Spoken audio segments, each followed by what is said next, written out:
Viral sosok Bribtu Yusri Adi, polisi izinkan bocah SD tidur dengan ibu di penjara, ikhlas ditegur. Sosok Bribtu Yusri Adi, polisi izinkan bocah SD temani ibu di penjara yang viral di media sosial. Sang polisi diketahui mendapat teguran usai aksinya tersebut. Sebelumnya viral momen bocah SD temani ibu di dalam penjara yang dibagikan oleh akun TikTok Bribtu Yusri Adi.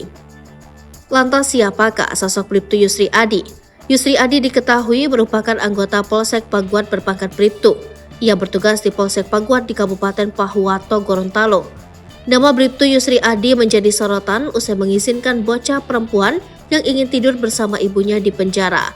Hal tersebut ia unggah lewat akun TikTok Yusri Adi kosong.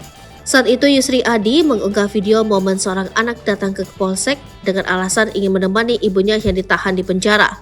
Bribtu Yusri akhirnya mengizinkan bocah itu masuk ke kurungan penjara demi bisa tidur dengan sang ibu. Keputusan tersebut ia lakukan karena merasa iba dengan bocah perempuan itu. Sang ibu yang melihat sang anak kemudian terlihat sangat bahagia dengan senyuman di wajahnya. Sementara sang bocah juga ikut senang meskipun harus menemani ibunya di penjara yang beralas lantai yang dingin. Bribtu Yusri kemudian menjelaskan selama sang ibu di penjara, bocah tersebut tinggal bersama ayah tirinya. Bribtu Yusri mengatakan ibu bocah tersebut dipenjara karena terlibat kasus penganiayaan. Lebih jauh dalam unggahan lain, Bribtu Yusri memperlihatkan momen saat ia memberikan makanan untuk ibu dan anak tersebut. Tak cuma itu, untuk mengisi waktu sang bocah di penjara, Bribtu Yusri juga terlihat memberikan majalah untuk dibaca.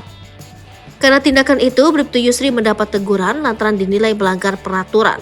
Meski begitu, Bribtu Yusri sendiri sudah mengetahui jika pilihannya membiarkan anak itu menemani ibunya di penjara bisa membuatnya ditegur.